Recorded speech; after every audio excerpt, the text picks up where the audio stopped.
They say love is blind, but betrayal has perfect vision.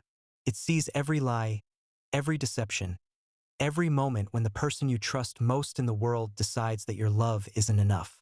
My name is Marcus, and this is the story of how I discovered my wife's affair and made sure she paid the ultimate price for destroying our marriage. Lisa and I had been together for 12 years, married for 8 of them. We met in college, fell in love over late-night study sessions and weekend adventures, and built what I thought was an unshakable foundation of trust and mutual respect. She was brilliant, ambitious, and beautiful, with the kind of infectious laugh that could light up any room. I considered myself the luckiest man alive to have won her heart. Our marriage wasn't perfect, no marriage is, but it was good. We had our routines, our inside jokes, our shared dreams of buying a bigger house and maybe starting a family someday. Lisa worked long hours at her marketing firm, and I respected her dedication to her career. She had always been driven, always pushing herself to achieve more, and I admired that about her. But somewhere along the way, that ambition became something else. It became a hunger for excitement, for validation, for something that apparently I couldn't provide. The first sign that something was wrong came on a Thursday evening in October. I had gotten home early and decided to surprise Lisa by cooking her favorite dinner. I was in the kitchen when I heard her car pull into the driveway, followed by the sound of her talking on the phone as she walked toward the house. I know, she was saying, her voice soft and intimate in a way that made me pause. I wish I could stay longer too, but Marcus will be expecting me. Yes, tomorrow. Same time, same place. I can't wait. She ended the call just as she walked through the front door, and when she saw me standing in the kitchen, her face went through a series of micro-expressions.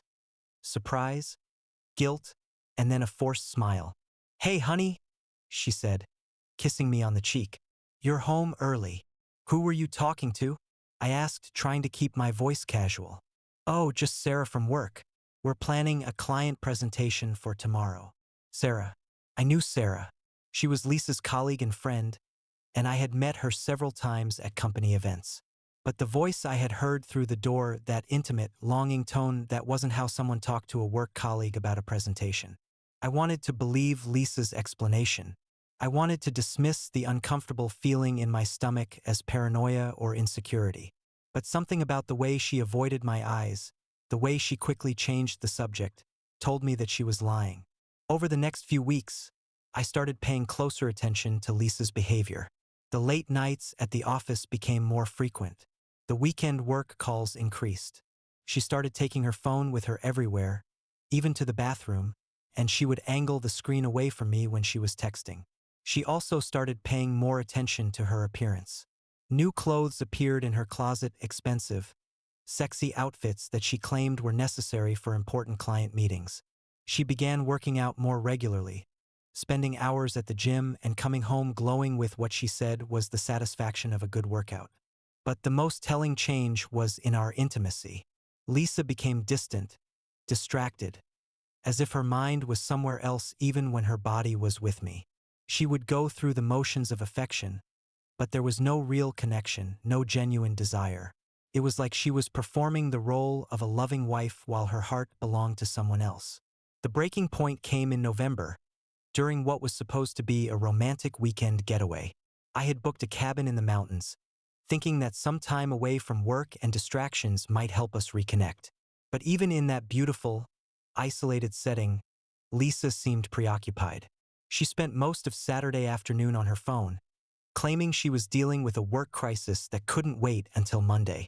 But when I caught a glimpse of her screen, I saw that she was scrolling through photos of herself that I had never seen before.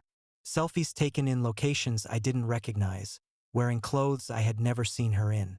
That night, as Lisa slept beside me, I made a decision that would change everything. I carefully took her phone from the nightstand and, using the passcode I had seen her enter dozens of times, unlocked it. What I found destroyed me. Months of text messages with someone named Alex. Photos that were clearly meant for a lover's eyes. Plans for secret meetings, intimate conversations about their feelings for each other, and worst of all, discussions about their future together. A future that didn't include me. The messages painted a picture of a relationship that had been going on for at least 6 months. Lisa and Alex had met at a conference, started as friends, and gradually developed into something much more. They were meeting regularly, sometimes at hotels, sometimes at his apartment, always when I thought Lisa was working late or attending business events. But the most devastating discovery was a message from just 2 days earlier. "I can't keep living this lie much longer. Marcus deserves better than a wife who's in love with someone else. I think it's time I told him the truth and asked for a divorce." Lisa was planning to leave me. She had been carrying on an affair for months, and now she was ready to end our marriage to be with her lover. The woman I had trusted completely, the woman I had built my life around, had been systematically betraying me while making plans for a future without me. I sat in that mountain cabin, staring at the evidence of my wife's infidelity, and felt something inside me break. Not just my heart, that was already shattered, but something deeper. My faith in love, in marriage, in the idea that two people could commit to each other and honor that commitment. But as the initial shock and pain began to fade, it was replaced by something else. A cold, calculating anger.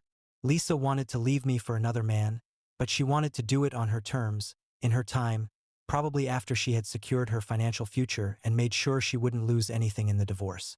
She wanted to have her cake and eat it too, to enjoy the security and respectability of marriage while pursuing the excitement of an affair, and then to leave me when it was convenient for her. I decided that Lisa was going to learn that actions have consequences, and that betraying someone who loved you unconditionally came with a price. I spent the rest of that weekend pretending that everything was normal, that I hadn't discovered her affair, that I still trusted her completely. It was one of the hardest things I had ever done, but I needed time to plan my response. Lisa had been deceiving me for months. Now it was my turn to be deceptive. When we returned home, I began my own secret campaign. I hired a private investigator to document Lisa's affair, gathering evidence that would be useful in divorce proceedings. I also began quietly protecting our shared assets, consulting with a lawyer about the best way to ensure that Lisa's infidelity would be taken into account when dividing our property. But more than that, I wanted Lisa to experience the same betrayal and humiliation that she had put me through. I wanted her to understand what it felt like to have someone you trust completely turn out to be living a double life. The plan I developed was complex and would unfold over several months, but it would ensure that Lisa lost not just our marriage, but everything else she valued as well. Phase 1 involved Alex, Lisa's lover. Through the private investigator, I learned that Alex was a successful consultant who worked with several major corporations. He was also married, with 2 young children, and his wife had no idea about his affair with Lisa. I began anonymously sending information about Alex's affair to his wife, his business partners, and his clients. Nothing dramatic or obvious, just subtle hints and carefully placed evidence that would make people start questioning his character and reliability. Alex's reputation was built on trust and professionalism. When that reputation began to crumble, so did his business relationships. Clients started canceling contracts, partners began distancing themselves, and his income dropped significantly. Phase 2 involved Lisa's career. She was proud of her success at the marketing firm, and she had worked hard to build her reputation as a creative and reliable professional. But I knew that her affair with Alex had begun at a work conference, and I suspected that she had been using company time and resources to maintain the relationship. I began documenting Lisa's activities during work hours, tracking her location through the GPS on her phone, which she had never bothered to disable, and gathering evidence of her personal use of company resources. What I found was even more damaging than I had hoped. Lisa had been using company credit cards to pay for hotel rooms where she met Alex. She had been claiming business expenses for personal trips they took together. She had been lying to her supervisors about her whereabouts during important meetings, leaving colleagues to cover for her while she was with her lover. I compiled all of this evidence and sent it anonymously to Lisa's boss and the company's human resources department. The investigation that followed revealed the full extent of Lisa's misuse of company resources and her deception of her colleagues. Phase 3 was the most personal. I wanted Lisa to experience the same doubt and paranoia that I had felt when I first suspected her affair. I began creating situations that would make her question Alex's faithfulness to her. Using information from the private investigator, I arranged for Alex to receive mysterious gifts and messages that appeared to be from other women. I had actresses call his office, pretending to be old girlfriends who wanted to reconnect. I created fake social media profiles that would interact with Alex in ways that would make Lisa jealous and suspicious. The psychological warfare was working. Through careful observation and the private investigator's reports, I could see that Lisa and Alex were becoming more suspicious of each other, more demanding of each other's time and attention, more jealous of other people in each other's lives. Their perfect affair was becoming complicated and stressful, just like my marriage had become for me. Phase 4 involved Lisa's family and friends. Lisa was very close to her parents and her sister, and she valued their opinion more than almost anything else. She had always been the golden child, the successful daughter who had made all the right choices and built a perfect life. I began subtly sharing my concerns about Lisa's behavior with her family, always framing it as worry for her well-being rather than accusations of infidelity. I mentioned that she seemed stressed and distant, that she was working unusual hours and seemed unhappy in our marriage. I planted seeds of doubt about Lisa's honesty by pointing out small inconsistencies in the stories she told her family about her work and social activities. I never directly accused her of anything, but I made sure her family started paying closer attention to her behavior. The final phase was designed to bring everything together in the most devastating way possible. I wanted Lisa to lose Alex at the moment when she needed him most, and I wanted her betrayal to be exposed to everyone who mattered to her. I arranged for Alex's wife to discover the truth about her husband's affair on the same day that Lisa's employer would confront her about her misuse of company resources. I coordinated with the private investigator to ensure that both revelations would happen simultaneously, creating maximum chaos and preventing Lisa from being able to manage the fallout. The confrontation happened on a Tuesday in March, exactly 5 months after I had discovered Lisa's affair. Alex's wife arrived at his office with photographs and evidence of his relationship with Lisa, demanding explanations and threatening to expose him publicly. At the same time, Lisa was called into a meeting with her boss and HR representative, where she was presented with evidence of her financial improprieties and deception. Both Lisa and Alex found themselves facing the complete destruction of their professional and personal lives on the same day. They had thought they were in control of their affair, carefully managing their deception to avoid consequences. Instead, they discovered that their secret relationship was about to become very public knowledge. Lisa was fired immediately, with the company threatening criminal charges for her misuse of funds. Alex's marriage ended in a very public and expensive divorce, and his business collapsed as clients fled and partners abandoned him. But the worst part for both of them was realizing that they no longer trusted each other. The psychological warfare I had waged against them had worked perfectly. They were both convinced that the other person had been unfaithful, and their relationship collapsed under the weight of mutual suspicion and paranoia. Lisa came home that evening in tears, having lost her job, her lover, and her reputation all in one day. She found me sitting in our living room, calmly reading a book as if nothing had happened. "Marcus," she said, her voice shaking, "something terrible has happened.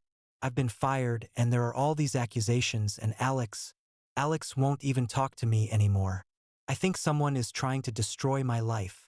I looked up from my book and met her eyes for the first time in months with complete honesty. "Someone is?" I said quietly. "Me." The color drained from Lisa's face as she realized what I was saying. "You know," she whispered, "I've known for months. I know about Alex, about the affair, about your plans to divorce me. I know about the company credit cards, the fake business trips, the lies you've been telling everyone who cares about you." Lisa sank into a chair, her whole body shaking. "Marcus, I can explain dash." "No," I said, standing up. "You can't explain. You can't explain why you chose to have an affair instead of talking to me about problems in our marriage. You can't explain why you lied to me every day for months. You can't explain why you were planning to leave me while pretending to love me." "I do love you," she said, tears streaming down her face. "I never stopped loving you." "No, you don't. You love the security I provided. You love the life we built together. You love the idea of not having to face the consequences of your choices. But you don't love me." because if you did, you never would have betrayed me in the first place. The divorce proceedings were swift and brutal. The evidence of Lisa's affair and financial misconduct ensured that she received nothing from our shared assets except her personal belongings. The prenuptial agreement we had signed, which she had once joked was unnecessary because we would never divorce, protected everything I had brought into the marriage. Lisa's reputation in our community was destroyed. Word of her affair and her firing spread quickly through our social circle, and she found herself ostracized by people who had once considered her a friend. Her family was devastated by the revelation of her deception, and her relationship with her parents and sister was severely damaged. Alex fared even worse. His divorce cost him half of his assets and custody of his children. His business never recovered from the loss of clients and partners, and he was forced to declare bankruptcy within a year. The affair that had seemed so exciting and fulfilling had cost him everything he valued. Most importantly, Lisa and Alex never got back together. The doubt and suspicion I had planted in their relationship had poisoned it beyond repair. They had destroyed their marriages for each other, but they ended up with nothing. As for me, I rebuilt my life from the ground up. I sold the house where Lisa had betrayed our marriage and bought a smaller place across town. I focused on my work and my hobbies, rediscovering parts of myself that I had neglected during my marriage. I eventually started dating again, and I met a woman named Jennifer who had also been through a difficult divorce. She understood what I had experienced, and we built a relationship based on complete honesty and mutual respect. We took things slowly, building trust gradually, and we both understood the value of loyalty and commitment. People sometimes ask me if I regret the way I handled Lisa's affair. They wonder if I should have tried to save our marriage, if I should have been more forgiving, if my revenge was too elaborate and calculated. But they don't understand what it's like to discover that the person you trust most in the world has been systematically betraying you for months. They don't know what it feels like to realize that every "I love you" was a lie. Every kiss was tainted by deception. Every moment of intimacy was contaminated by her relationship with another man. Lisa made her choice when she decided to have an affair instead of working on our marriage or asking for a divorce. She made her choice when she decided to lie to me every day for months. She made her choice when she planned to take half of everything I had worked for and use it to build a new life with her lover. I simply made sure she faced the full consequences of those choices. The woman who had wanted to have her cake and eat it too learned what it felt like to lose everything. The woman who had been willing to destroy our marriage for the excitement of an affair discovered what happened when that affair was exposed to the light of day. Lisa got exactly what she deserved, and I got the opportunity to build a new life based on honesty, trust, and the knowledge that I deserved better than someone who would betray me for months and then lie about it. Today, Jennifer and I have been together for 3 years, and we're planning to get married next spring. We've built a relationship that's based on complete transparency and mutual respect. We both understand the value of loyalty because we've both experienced the devastation of betrayal. The best revenge isn't a dish served cold. It's a life lived well with someone who values the same things you do, and the knowledge that you stood up for yourself when it mattered most. Lisa wanted to trade our marriage for an exciting affair with a man who turned out to be just as dishonest as she was. Instead, she lost everything and learned that actions have consequences. That's a lesson that has served her well in whatever life she's built for herself now. And it's a lesson that has served me well as I've built a new life based on honesty, trust, and the knowledge that I deserve a partner who will honor the commitment we make to each other. The affair that was supposed to give Lisa everything she wanted ended up costing her everything she had. And the marriage she was so eager to leave behind taught her the value of what she had thrown away. Sometimes the best revenge is simply letting someone discover that the grass isn't always greener on the other side, especially when they've burned the bridge back to where they started.